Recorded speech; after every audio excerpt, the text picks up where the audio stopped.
देखिए, इसके पहले हम लोग पढ़े थे रदरफोर्ड का परमाणु मॉडल। आज पढ़ेंगे रदरफोर्ड के परमाणु मॉडल का दोष। रदरफोर्ड के परमाणु मॉडल का दोष है क्या?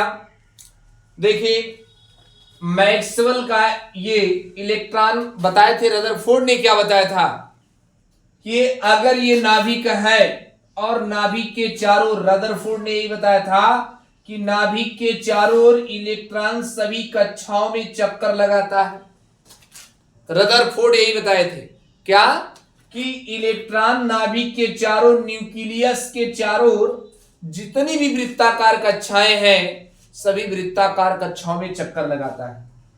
तो तमाम वैज्ञानिकों ने देखा कि मैक्सवेल का एक विद्युत गतिकी सिद्धांत है और मैक्सवेल के उस विद्युत गतिकी सिद्धांत से जब कोई भी आवेशित कण किसी भी वृत्ताकार पथ पर चक्कर लगाएगा तो विद्युत चुंबकीय तरंग के रूप में लगातार उसकी ऊर्जा कम होगी, क्षय होगी।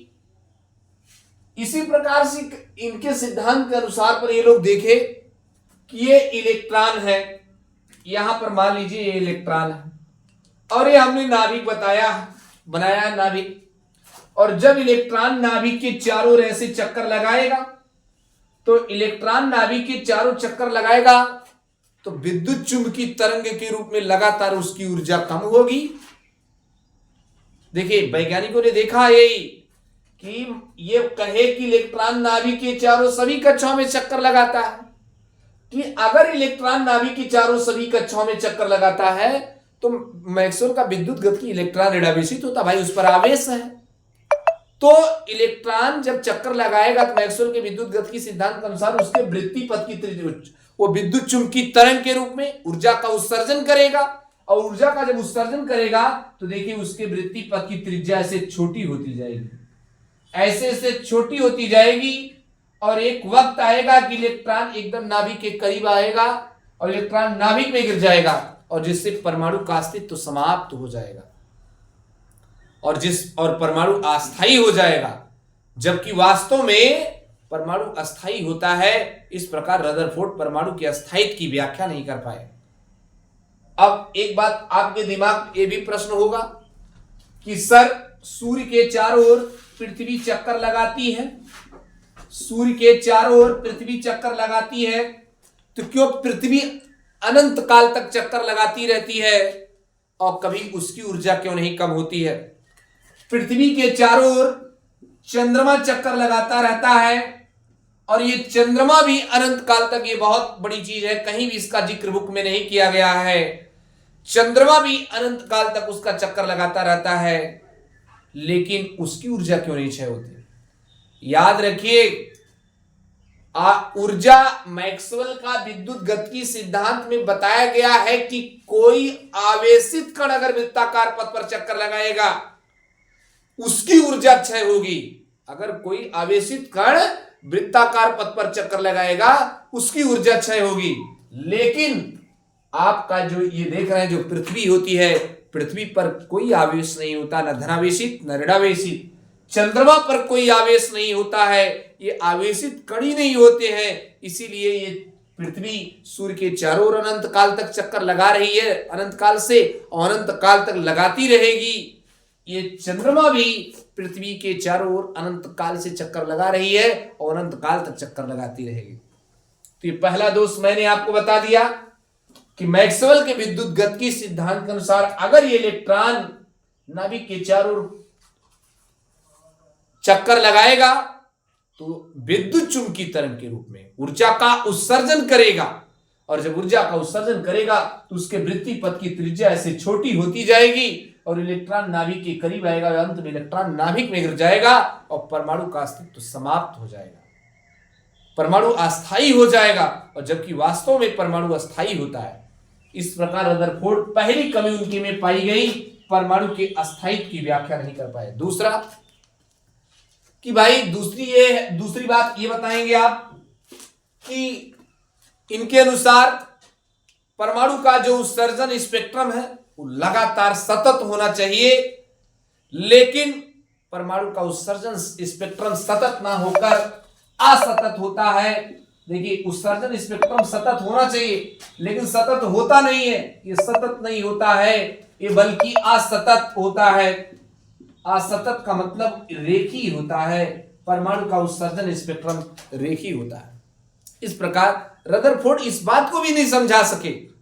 इस प्रकार रदरफोर्ड के परमाणु मॉडल में ये सब कमियां पाई गई। इसके बाद अब हम लोग पढ़ेंगे बोहर का परमाणु मॉडल। देखिए बोहर का परमाणु मॉडल क्या है, आइए हम लोग चर्चा करते हैं। बोहर का परमाणु मॉडल, बोहर का परमाणु मॉडल। देखिए भाई बोहर का परमाणु मॉडल क्या है। पहली बात, कंपटीशन परीक्षाओं में क्वेश्चन पूछा गया है, बोहर का परमाणु मॉडल किस पर आधारित है। तो आप पहली बात बताएंगे प्लांक के क्वांटम सिद्धांत के अनुसार, प्लांक के क्वांटम सिद्धांत पर। अब आगे चलकर मैं पढ़ाऊंगा फिजिक्स में ही प्लांक का क्वांटम सिद्धांत क्या है, कि प्रकाश ऊर्जा के छोटे छोटे बंडलों या पैकेटों के रूप में चलता है, जिसे क्वांटा कहते हैं। क्वांटा की ऊर्जा अशनी होती है। ये सब आगे हम बताएंगे, लेकिन पहली बात आप ध्यान दीजिएगा कि बोहर का परमाणु मॉडल प्लांक के क्वांटम सिद्धांत पर आधारित है। और उन्होंने क्या बताया वो बात सुनिए। पहली बात उन्होंने क्या किया, बोहर ने क्या किया, रदरफोर्ड के परमाणु मॉडल में जो कमी पाई थी उसको दूर किया और उन्होंने अपना परमाणु मॉडल दिया। क्या दिया वो बताया, सुनिए। ये बताए कि भाई अगर ये नाभिक है, ये आपका नाभिक है और नाभिक के चारों ओर इलेक्ट्रॉन कई कक्षाओं में, सभी कक्षाओं में चक्कर नहीं लगाता, कुछ निश्चित कक्षाओं में चक्कर लगाएगा। ये इलेक्ट्रॉन जो है नाभिक के चारों ओर सब कक्षाओं में चक्कर नहीं लगाएगा, बल्कि कुछ निश्चित कक्षाओं में चक्कर लगाता है। और जिन निश्चित कक्षाओं में चक्कर लगाता है उनको हम अस्थाई कक्षा या अचल कक्षा कहते हैं, ये उन्होंने बताया। अब अस्थाई कक्षाओं को हम लिखते किससे हैं, K, L, M, N and so on इन अक्षरों से, और 1 2 3 4 एंड सो ऑन इन अंकों से व्यक्त करते हैं। पहली बात मैंने आपको बता दिया कि इलेक्ट्रॉन नाभिक के चार, देखिए ये नाभिक है, इलेक्ट्रॉन नाभिक के चारों ओर देखिए कुछ निश्चित कक्षाओं में यही चक्कर लगा रहा है, और उस निश्चित कक्षा को क्या कहते हैं, अस्थाई कक्षा या अचल कक्षा। और जब इलेक्ट्रॉन अस्थाई कक्षा या अचल कक्षा में चक्कर लगाता है, ये अस्थाई अचल कक्षाओं में जब भी इलेक्ट्रॉन चक्कर लगाएगा तो न ऊर्जा की वृद्धि करेगा, न ऊर्जा में उसकी कमी होगा, न ऊर्जा का उत्सर्जन होगा, न ऊर्जा का अवशोषण होगा। ये बताए बोहर ने बताया। दूसरी बात, ये पहली बात आपने पढ़ लिया। दूसरी बात देखिए, दूसरी बात आपको हम क्या बताएंगे। देखिए मान लीजिए हमने यहां 3 कक्षाएं बना दिया, ये देखिए 3 कक्षा, ये पहली कक्षा, ये पहली है, ये दूसरी, ये तीसरी। मान लीजिए ये N1, ये N2 और ये आपका N3। 3 कक्षा है, ये उच्च कक्षा, ये सबसे निम्न कक्षा। अब इलेक्ट्रॉन मान लीजिए यहां उच्च से निम्न में आ रहा है, उच्च कक्षा से इलेक्ट्रॉन निम्न कक्षा में जा रहा है। तो जब उच्च से निम्न में जाएगा तो उच्च से निम्न जाने पर वो ऊर्जा का उत्सर्जन करता है, ऊर्जा का उत्सर्जन करेगा। और जब इलेक्ट्रॉन निम्न कक्षा से उच्च कक्षा में जाएगा तो ये ऊर्जा, भाई निम्न में है और उच्च में जाना है उसको ऊर्जा चाहिए, तब उच्च में जाएगा। तो इलेक्ट्रॉन निम्न कक्षा से उच्च कक्षा में जाने के लिए ऊर्जा का अवशोषण करता है। ये बात ध्यान दीजिएगा, इलेक्ट्रॉन ये उच्च कक्षा में है, उच्च से निम्न में आता है तो उत्सर्जन करता है, और इलेक्ट्रॉन निम्न कक्षा से उच्च कक्षा में जाएगा तो तभी जाएगा जब उसको ऊर्जा मिलेगी, तो ऊर्जा का अवशोषण करता है। और यह उत्सर्जित ऊर्जा या अवशोषित ऊर्जा ये फोटान के रूप में प्राप्त होती है। उत्सर्जित या अवशोषित ऊर्जा यानी डेल्टा ई हम लिख दे रहे हैं। उत्सर्जित या अवशोषित ऊर्जा डेल्टा ई फोटान के रूप में प्राप्त होती है, अर्थात फोटान की ऊर्जा के बराबर होती है। और याद रखिएगा एक फोटान की जो ऊर्जा होती है, ये आगे चलकर आप लोग पढ़ेंगे, एक फोटान की ऊर्जा h न्यू होती है। बात आप जान गए कि इलेक्ट्रॉन उच्च से निम्न में आएगा, ऊर्जा का उत्सर्जन करेगा, निम्न से उच्च में जाएगा तो ऊर्जा का अवशोषण करेगा। और ये उत्सर्जित ऊर्जा या अवशोषित ऊर्जा जो भी है, ये फोटान की ऊर्जा के क्या होता बराबर, यानी फोटान के रूप में प्राप्त होता है, एक फोटान की ऊर्जा के बराबर होता है। यानी E2 minus E1 delta E बराबर E2 माइनस E1 बराबर आपका हो जाएगा h न्यू। अब आप देखिए E1 निम्न कक्षा की ऊर्जा है, E2 उच्च कक्षा की ऊर्जा है, H प्लांक नियतांक है और न्यू उत्सर्जित प्रकाश की आवृत्ति है।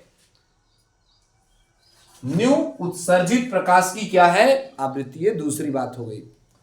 तीसरा बात आप इसमें क्या बताएंगे, हमने आपको बताया जैसे कोई आवेशित कण अगर एक सरल रेखा में गति कर रहा, कोई भी आवेशित कण अगर एक ऐसे सरल रेखा में गति करेगा तो उसमें याद रखना, अगर कोई आवेशित कण सरल रेखा में गति करेगा तो रेखीय संवेग होता है, और रेखीय संवेग का सूत्र द्रव्यमान गुणे वेग यानी आपका mv होता है, ये रेखीय संवेग। अगर कोई आवेशित कण ऐसे वृत्ताकार पथ पर गति कर रहा है, तो आवेशित कण अगर वृत्ताकार पथ पर ऐसे वृत्ताकार पथ पर गति करेगा तो उसमें कोणीय संवेग होता है, और याद रखना कोणीय संवेग का सूत्र होता है mvr। ये बात विशेष कर ध्यान दीजिएगा, 11th में फिजिक्स में पढ़े भी होंगे कोणीय संवेग mvr। देखिए मैंने क्या बात बताया, कोई आवेशित कण एक सरल रेखा में गति कर रहा अगर तो उसमें रेखीय संवेग रहेगा, और रेखीय संवेग का सूत्र द्रव्यमान गुणे वेग यानी mv होता है। अगर कोई आवेशित कण एक वृत्ताकार पथ पर गति करता है तो उसमें कोणीय संवेग होता है, और कोणीय संवेग का सूत्र होता है mvr। आइए अगली बात मैं आपको बताता हूं कि इलेक्ट्रॉन उन्हीं निश्चित कक्षाओं में, उन्हीं अचल कक्षाओं में और उन्हीं अस्थायी कक्षाओं में चक्कर लगाएगा जिसका कोणीय संवेग, यहां लिख रहा हूं, जिसका कोणीय संवेग mvr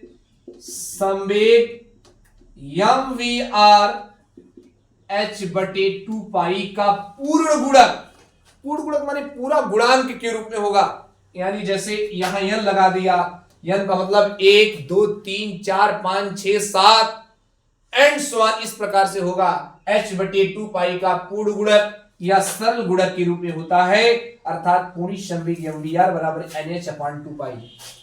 मैंने आपको क्या बताया, यही बताया कि इलेक्ट्रॉन उस निश्चित कक्षा में, उस अस्थायी कक्षा में, उस अचल कक्षा में चक्कर लगाएगा जिसका कोणीय संवेग mvr जो होता है ना, वो h/2 का पूर्ण गुणक या सरल गुणक होता है, अर्थात कोणीय संवेग mvr बराबर nh/2। जहां n क्या है, n मुख्य क्वांटम संख्या है, h क्या है, प्लांक नियतांक है, जिसका मान 6.63 × 10⁻³ जूल सेकंड होता है, और m इलेक्ट्रॉन का वेग, इलेक्ट्रॉन का द्रव्यमान है, v इलेक्ट्रॉन का वेग है, और r इलेक्ट्रॉन की वृत्ति पथ की त्रिज्या है। ये तीसरा हमने नियम बता दिया, तीसरा मॉडल। चौथा देखिए उन्होंने क्या बताया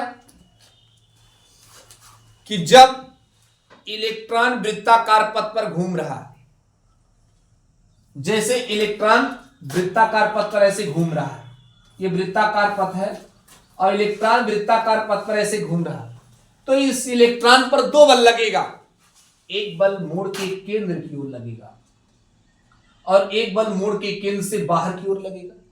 एक बल मोड़ के केंद्र की ओर बल लगेगा और एक बल मोड़ के केंद्र से बाहर की ओर बल लगेगा। जो मोड़ के केंद्र की ओर लगेगा उसको अभिकेंद्रीय बल कहेंगे, उसको हम कहते हैं, यहां दिखाई पड़ रहा भाई, यहां दिख रहा है, उसे हम अभिकेंद्रीय बल कहेंगे, अभिकेंद्रीय बल। और जो मोड़ के केंद्र के बाहर की ओर लग रहा है उसे अपकेंद्रीय बल कहते हैं। अभिकेंद्रीय बल अपकेंद्रीय बल के बराबर होता है, इसीलिए इलेक्ट्रॉन नाभिक में नहीं गिरता है और वो नाभिक के चारों ओर चक्कर लगाता रहता है। चौथी बात क्या बताएंगे कि ये इलेक्ट्रॉन जब नाभिक के चारों ओर ऐसे चक्कर लगाता है तो इलेक्ट्रॉन पर दो बल कार्य करता है। एक बल मोड़ के केंद्र की ओर कार्य करता है और एक बल मोड़ के केंद्र से बाहर की ओर कार्य करता है। दोनों बल एक दूसरे के बराबर होते हैं। जो मोड़ के केंद्र की ओर कार्य करता है उससे अभिकेंद्रीय बल, और जो मोड़ के केंद्र से बाहर की ओर कार्य करता है उससे अपकेंद्रीय बल। अपकेंद्रीय बल के क्या होता है, बराबर होता है, इसलिए इलेक्ट्रॉन नाभिक में नहीं गिरता है। इस प्रकार आज आपने बोहर का भी परमाणु मॉडल पढ़ लिया। अब कल हम लोग पढ़ेंगे बोहर के परमाणु मॉडल के दोष।